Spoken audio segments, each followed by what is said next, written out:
So my name is Bora Lee. I am the CS operations team lead here at ChurnZero. I'm really excited to be able to share my experience working with our Cisco partners here and helping them getting prepared for the audit and really setting them up for success with the customer success kind of experience, making that the differentiator for your practice. So I'll go ahead and pass over to Christian just so he can introduce himself as well. Thanks, Bora. Christian Hansen. I've been at Cisco for about 10 years, working on the customer experience specialization, leading this program for the past couple years, including its launch and development. Been in the general channel partner arena for all 10 years. So this has been a big initiative for us and really starting a few years back. So with that, I'll get started in some of the. We'll start with a slide that will come as no surprise. I think a few years ago, this probably wasn't as intuitive as it is now, but I think we at Cisco and really the industry in general have done a great job. Teams like yourself at ChurnZero, organizations like TSIA, Salesforce, obviously, and really all the companies that are making a huge push for recurring revenue, software as a service, and where these customer success practices are so critical. Once again, these numbers aren't coming to a surprise as anyone at this point, I don't think, but it's much easier in general to keep customers than it is to find new customers. So really creating that positive customer experience with the customer success practice is critical, and partnering with customer success platforms like ChurnZero is incredibly important in taking practices from a very high touch model to a scalable and automated platform to really reach and penetrate your entire customer base.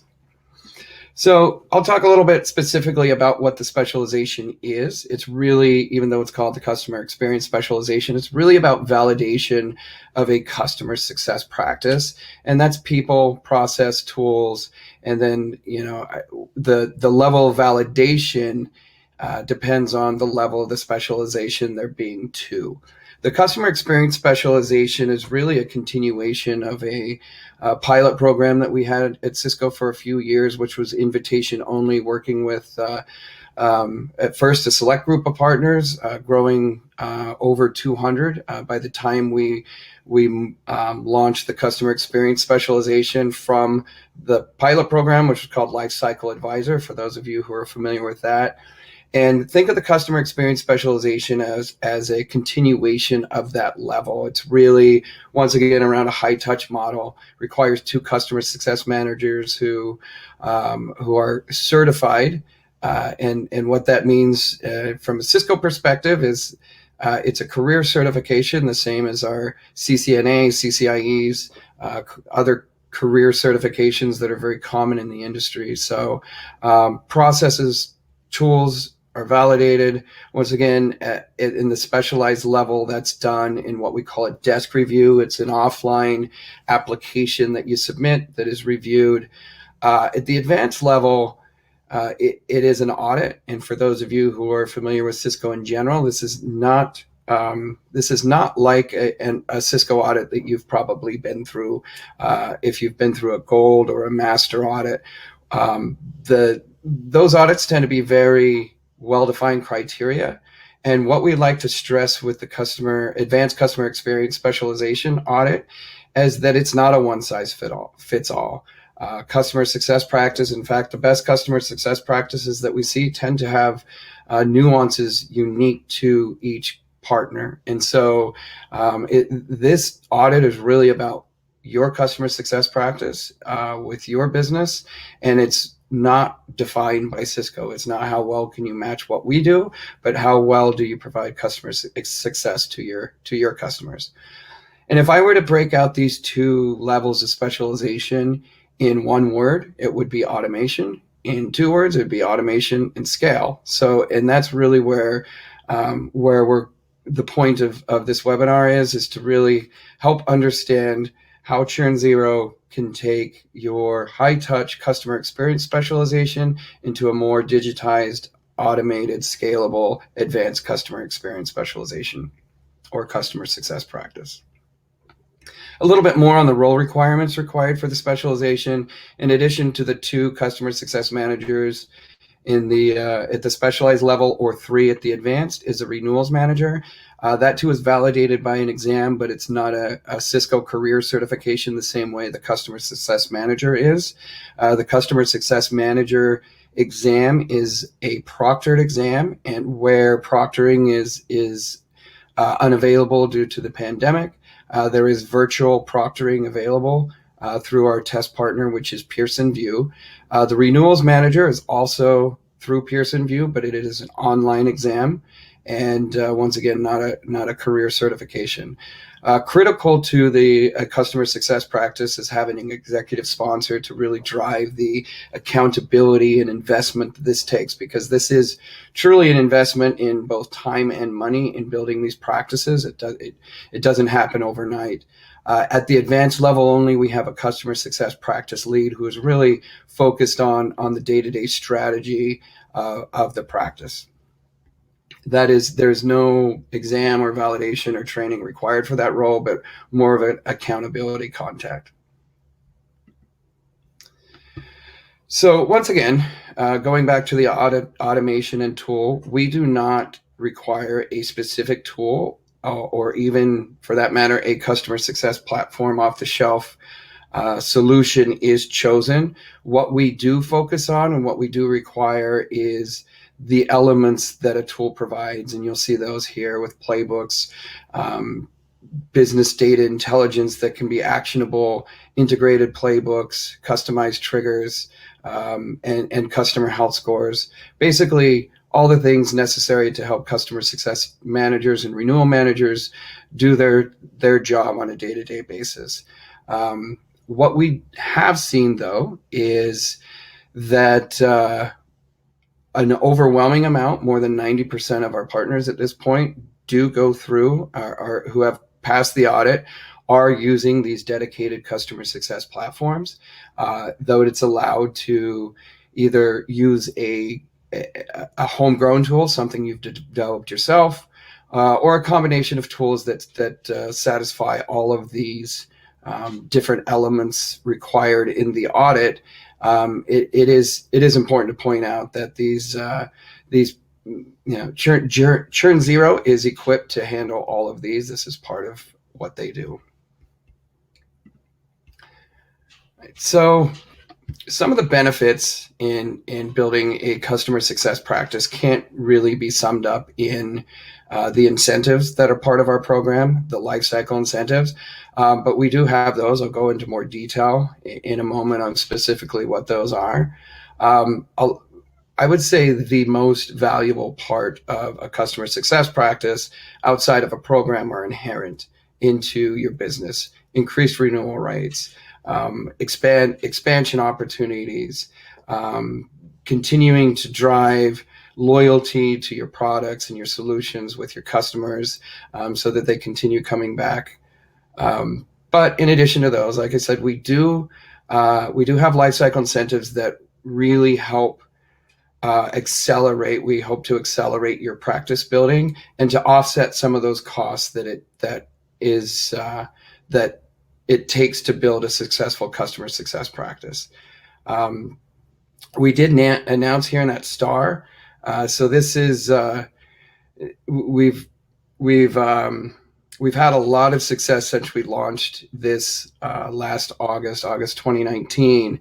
And it is such a priority for us at Cisco to move in this direction that we have announced at our last partner summit in October that all of our gold partners will have to have at least the specialized levels, so specialized or advanced customer experience specialization by January 7th, 2022.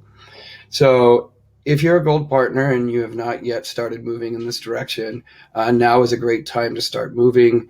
Not just because of the requirement, though that is important for gold, but the reason behind the requirement, and that's that we find that these lifecycle services are critical to Cisco partners and Cisco success moving forward. All right, so I'll talk a little bit more specifically about lifecycle incentives.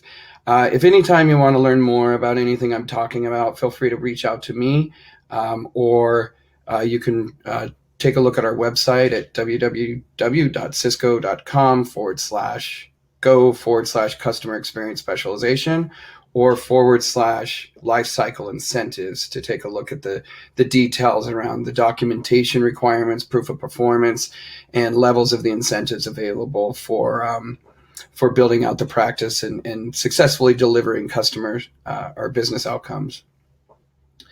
So they're really about getting you started on that journey. The first being a $5,000 incentive for customer success plans submitted within 90 days.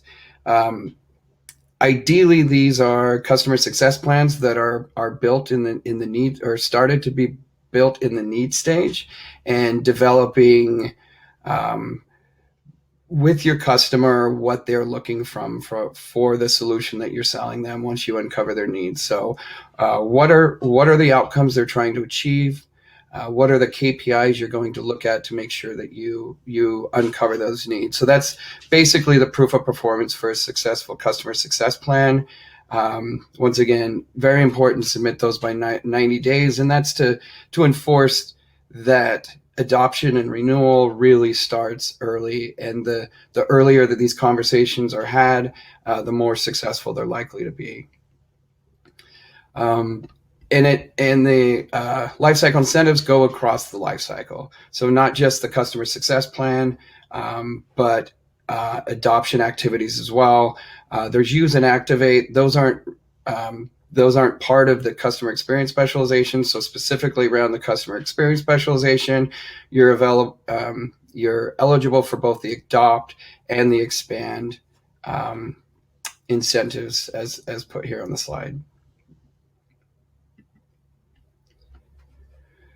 So specifically, there's a $50,000 minimum bookings threshold for what we call small opportunities. Customer success plans are $5,000 across the board, and then depending on the size of the opportunity is the size of the incentive. You see the different tiers here, but once again, the customer success plan is the start. For adoption, proof of performance is around ensuring that those business outcomes that are identified on the customer success plan are signed off and realized. So proof of performance is that they met the business outcomes that were identified. And then one other note here, in addition to the customer experience specialization, eligibility for the lifecycle incentives is the advanced architecture specialization in the corresponding architecture that you're submitting the plans for. So in each one of these at the specialized level have a quarterly cap, and it's based on the track that you see here. So if you have the advanced collaboration architecture specialization along with either level of the customer experience specialization, then you're eligible to submit collaboration opportunities, and that's true across each one of these different tracks. For specialized, there's a 3% expand opportunity bonus, and for advanced that moves up to 6%. So just in general, higher rewards for higher level of specialization. And a way that we're really want to help our partners get started in this journey, if you're listening to this webinar, then you're already engaged with ChurnZero. We announced at our last Partner Summit, Lifecycle Ignite Partner Summit promotion, which is an opportunity for you to accelerate the conversations that you're already having with ChurnZero. Option number one here is really about if you're just getting started in customer success, we will reimburse up to $5,000 for a practice engagement with a third party. That can be part of your conversation in the practice building, but number 2 is where we're really focused on here, and that's up to a 6-week engagement with we'll reimburse 50% of a $15,000 co-investment. So if you're having conversations, you want to learn more about ChurnZero, you want to start having implementation conversations or workshops, or even get started on the product, we will reimburse up to $7,500 of a $15,000 minimum purchase with ChurnZero. So for more information on that, please just reach out to me, and we can get you aligned with your PSSM, or reach out to your PSSM or PAM for more information, and they can get you started on the eligibility for this. But I'm happy also to field any questions on this and how it works, and we will provide my email address as part of the follow-up. I'll pause there for questions if any questions have come in, and otherwise I'll turn it back to Bora to give more specifics around how you get started. Perfect. Thank you so much for that, Christian. In this half of the webinar, what we'll be doing is we'll really start to talk about how you can set yourself up for success. And this is not necessarily just with the CS tool, but it's just CS in general. So how do we more effectively manage our customers? How are we going to automate and scale the different types of, based off of the different types of information that we have? So the first thing I like to look at here are kind of these 3 big sections, these major factors that I think successful companies kind of utilize in order to make sure that all of their data is accurate and they're able to leverage that data. So first, as everybody may know, it really starts with your data. If your data is not clean, if your data is inaccurate, if you don't have confidence in your data, that is really going to really affect every single part of what you're trying to do. So data in this instance really is anything related to that customer. Think about things like when a customer started with you. What is that start date for the customer? How long have they been with you? Their tenure. What products have they purchased with you? What opportunities have they had? Have they expanded their contract renews? When does their contract actually renew? Right? So that's kind of the first big sphere, data. Now, second, having a clear understanding of what that data is now, that data can be incorporated into your process. And part of that that I love to stress is that it's not just a process that's in your head. That's just knowledge, right? A process is something that is actually documented. So this could include your current state. So what do you do today when you have a brand new customer? What is the timeline to onboard them? What are the different steps you take to onboard them, right? How do you get them to renew? But it's also and can be your future state. Where do you want to be? How do we transition from our current state into that future state? And what are the different things that we have to do in order to make that happen? The last piece of that process is knowing what you need to be measuring. What are you responsible for? I kind of always like to say, if you don't have anything that you're measuring, then, what are you doing at the moment, right? Because you need to be measuring, we need to be continuously improving. That's how you're able to manage your data. As an individual, as a company, as a team, really what we're looking at is, what am I responsible for? And really, how does that align with every other department or at the company that you're working with itself? If we make this audit specific, what do you need to demonstrate in the audit? What are the types of things that, we're looking for as we build out our practice? But it can also be a super general thing. You can't really have objective data in an analysis without having a starting point. So that baseline is really, really important if we are actually monitoring and measuring information. So let's kind of take a deeper look at each of these pieces and talk about what I really mean by data, process, and metrics. So data, simply put, is a piece of information, right? We might see data aggregated in a tool like a CRM. So think Salesforce, HubSpot, Pipedrive, something that's custom built. But we know that this is not the only place that data resides. oftentimes that data can live in the minds of your team, right? Think about the notes, think about what specifics you know about that given customer. It can live in a notebook somewhere that's forgotten, right? It can live in that master spreadsheet that everybody in the company works out of. So data can be everywhere. Part of a CS tool is really to help you to aggregate that data, right? We want a single location where we know that the data is accurate, where we have visibility into that data as a company, as a team, and as an individual. So when we talk about the importance of data and why that is the first step, I always just say this: trash data in is trash data out, right? If I'm trying to automate my renewal process and I want to send out a series of emails and my renewal dates for my customers are all wrong, then no matter how much I try to implement a process that will automate my renewals for my customers or give them at the very least a notification, I can't guarantee or have confidence in that particular data point or that process. So really, it starts with that. I like to think of this akin to when you're cooking a meal, right? Even a professional Michelin-rated chef cannot save a meal if the inputs, right, the ingredients have gone bad. Nothing is saving that.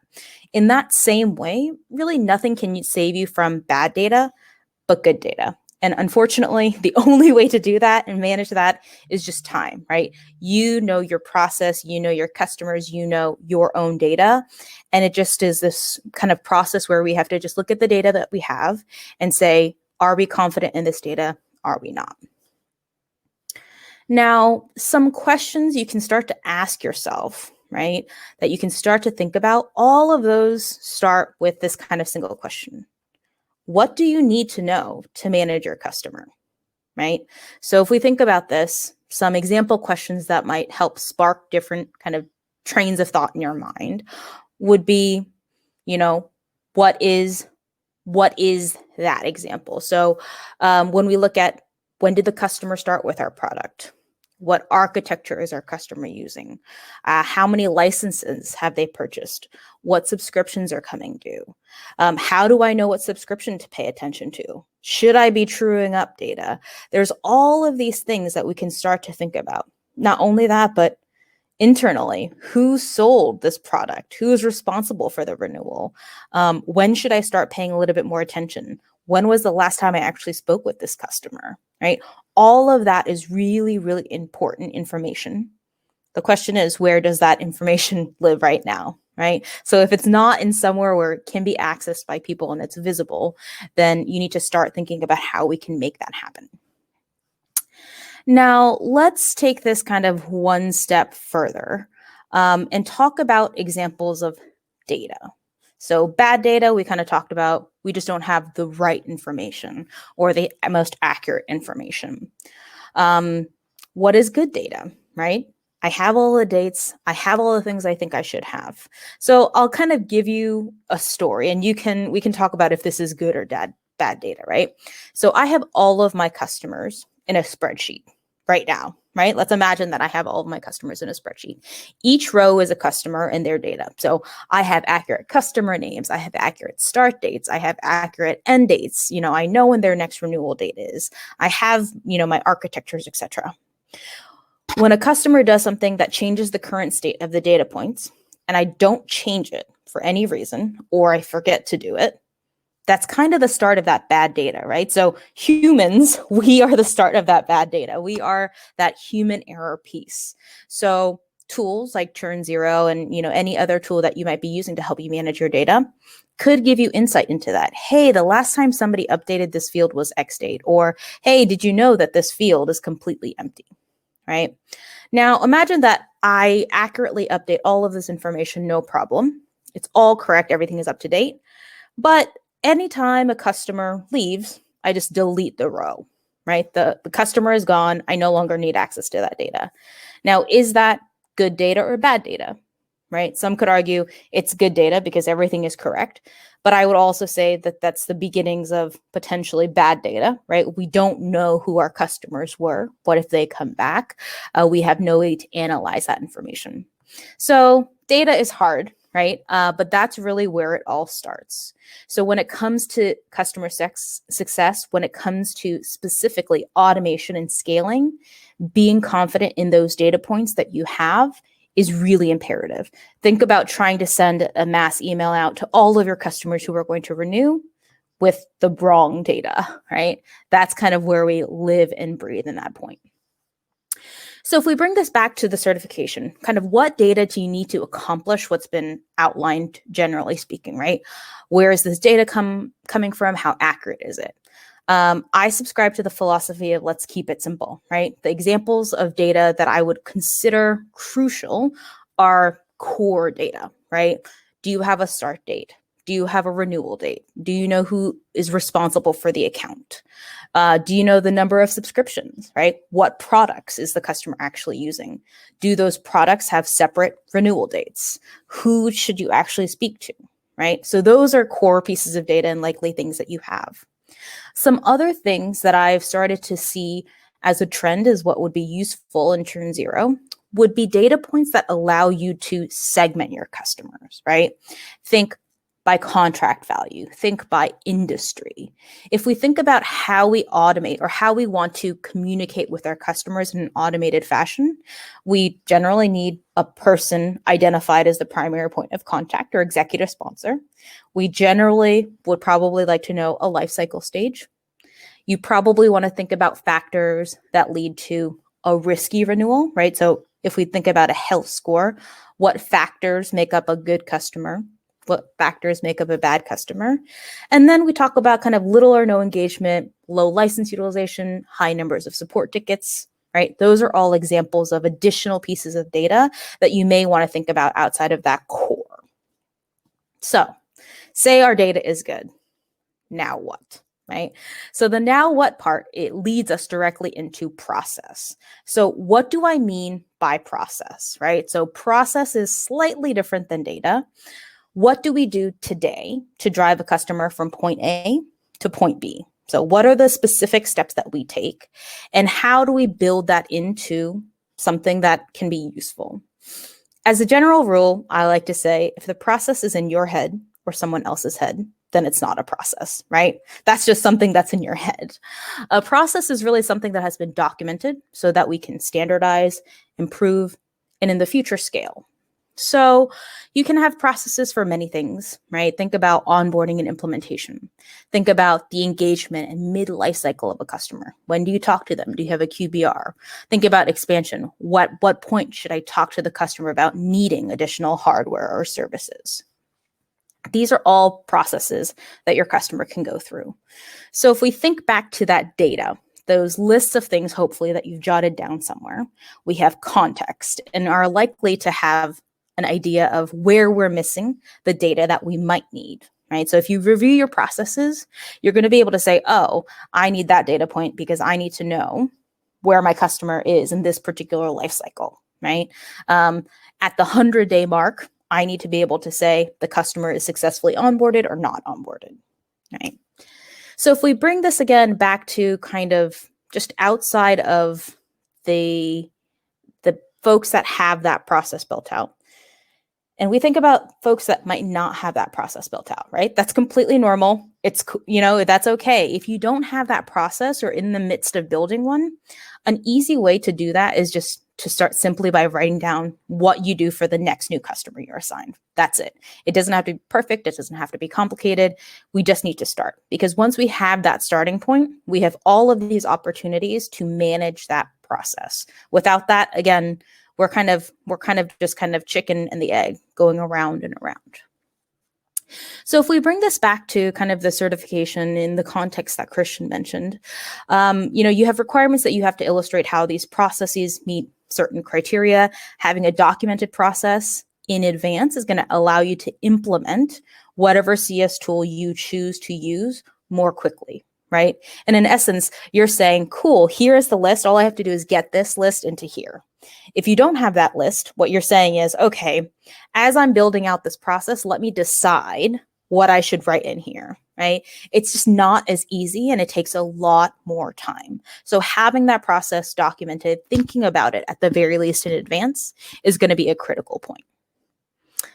So let me kind of walk you through, a process. So with ChurnZero, an onboarding process could be as simple as 3 major groups, right? An internal handover, contact the customer, and then actually implement or onboard the customer. So I could get really specific and I could build in kind of triggers, so call to actions or tasks that will proactively tell my team, hey, guess what? You have a new customer. Go call them. Hey, guess what? You have X, Y, or Z, right? That's the automated portion there. Without having that process, I can't even tell what I should be doing next. So with that process in hand, I can say, okay, cool. I have an internal handover. At the very least, I need these 2 things done, right? I need my sales team to reach out to my CS team and tell me what we sold, right? Any promises that I made, any things that I should be following through on, any information I may not know. And then me be able to get the account ready. What do I have to do to prep that information? Right? When we think about that second milestone of contacting the customer, when should I schedule the call? Can I confirm that I've actually scheduled the call? What happens if I don't schedule the call, right? Being able to have kind of those things outlined is going to help me to really be proactive with my customer. So we at ChurnZero can then help you, your CSM at ChurnZero can then help you to find that weakness in the process, make best practice recommendations, help you brainstorm on a baseline if you need that, and plan for those improvements going forward. So you know your process is best, you are the expert, but really don't hesitate to leverage people around you, right? Your vendors, your suppliers, your CSMs of the products that you're using to help you to get to a better place. Now, the last piece of that, now that we have that process, is really going to sit with metrics, right? So we have data, we have processes, awesome. Everything is going on a day-to-day basis. But in order to get better, in order to do things, right, your company really cares about numbers, right? That's where these metrics are critical. So first, metrics are not useful, again, until we have a starting point. Everything starts with, here is our baseline. Whether that is something you have today or something you have to establish today, your CS tool can help you to do that. Now, once you have that, you have the ability to then identify if things are going well or things are not going as well, right? Are certain CSMs performing? Are certain customers getting the engagement that they need? Are customers unhealthy on a general basis, et cetera, right? We have all of these types of things that we can talk about. Some common metrics I hear of a lot are things like retention, churn, upsell or expansion dollars, right? NPS or satisfaction ratings. So those are fairly common across the board, right? Those are things that we'll hear a lot on the executive level. Now, some examples of metrics that may not be as common, but that I think are really, really useful are things like average number of days to onboard, mean days of onboarding, right? Iterations of that across different tiers. How long does it take me to onboard enterprise versus a small medium business, right? What percentage of dollars am I expanding on? What is the percentage of healthy customers I currently have in my book of business? What is the percentage of successful onboardings? Now, these metrics, I'm kind of digress a little bit, right? I just want to give you a flavor of what metrics can be. They can really be anything as long as they mean something to you and are meaningful in a way that they can impact your process or your data. Now, the hardest part with metrics, and I've given you kind of an example of a mixed bag of metrics, is that they don't have to be standard, right? Even when I talk about retention, dollar retention, logo retention, right? All of these things can be slightly different. So again, don't let that be the stopper. Perfection is kind of the enemy at this point, right? The data part of this metric piece is things like the number of licenses sold, right? Number of licenses utilized. The process part of that is what happens when a customer does or does not utilize that license, right? What is that playbook? And then the metric of that is percentage of customers who have not or have utilized their licenses, right? So that kind of breaks down how we apply data, process, and then metrics to how we would implement the CS tool, right? The 3 things that we just outlined. So the example I just gave is a perfect example of how we can set something up that would be part of kind of the Cisco audit requirement, right? Let's talk about licenses, right? How healthy is that? How unhealthy are those customers? How do we action that? And where do we get that output or those numbers?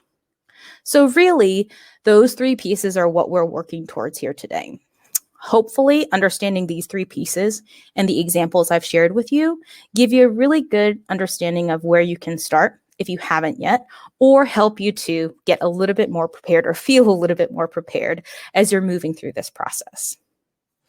So I'm going to go ahead and kind of open up the floor here for some Q&A. Let's see kind of if we have any Q&A in the chat. So I see I don't want to connect to my CRM because our team's info is not accurate and does not live there. Can I set up my account manually to start? So this seems like a more ChurnZero related question, and the answer is 100%.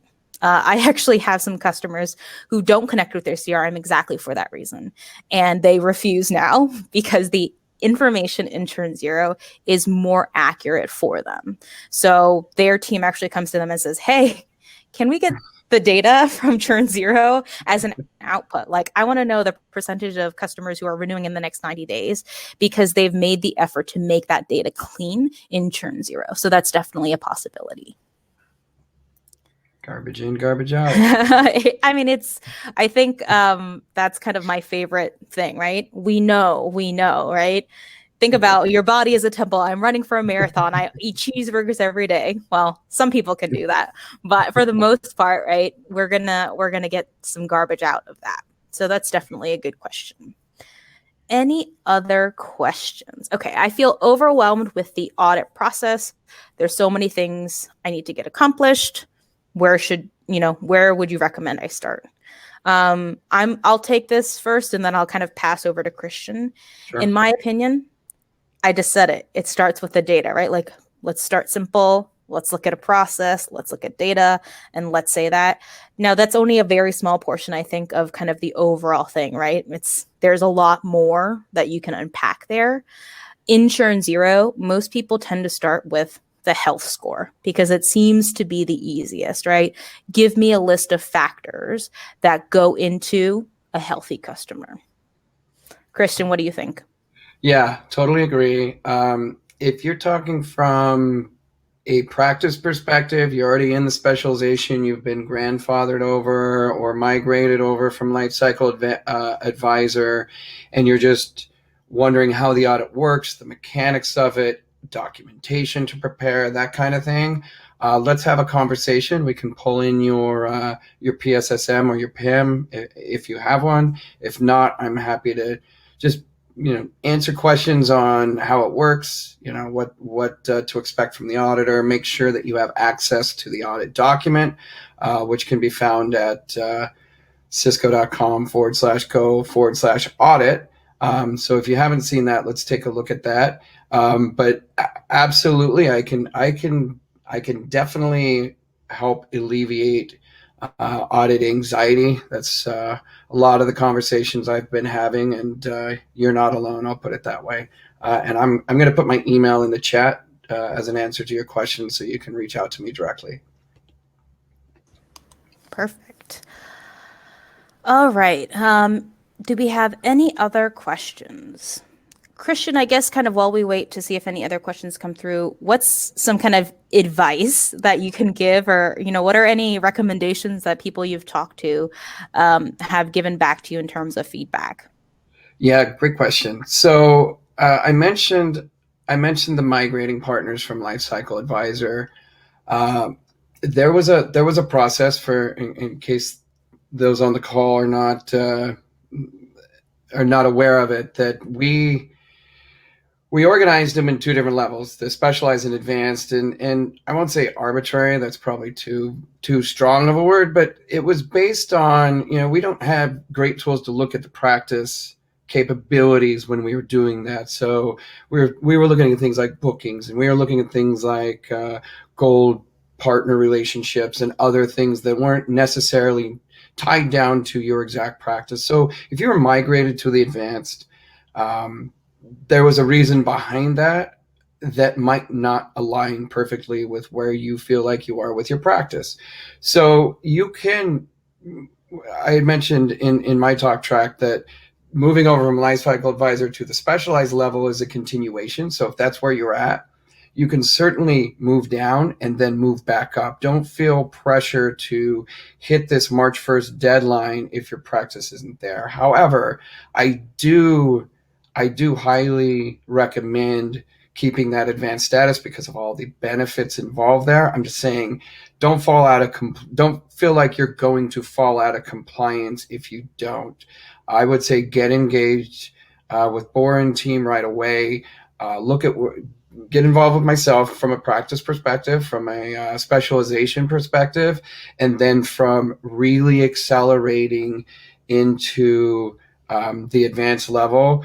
Get involved with conversations with Bora and team, and if possible, leverage that Lifecycle Ignite promotion that I touched on to come up with funds for that, because I think there's the purpose behind that offer was really to help partners who were migrated over to accelerate to that advanced level. And Bora talked about the process for getting started. If the processes are in place and they're documented, which is most likely the case if you are coming over from Lifecycle Advisor, then that process can probably be accelerated quicker than you may fear. Perfect, Christian. I really appreciate that. It looks like we don't have any more questions for today, so I appreciate everybody's time.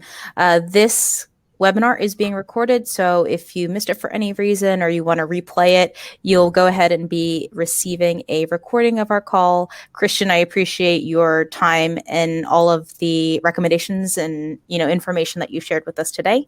Absolutely. But thank you very much. Thank you, everybody. Thank you.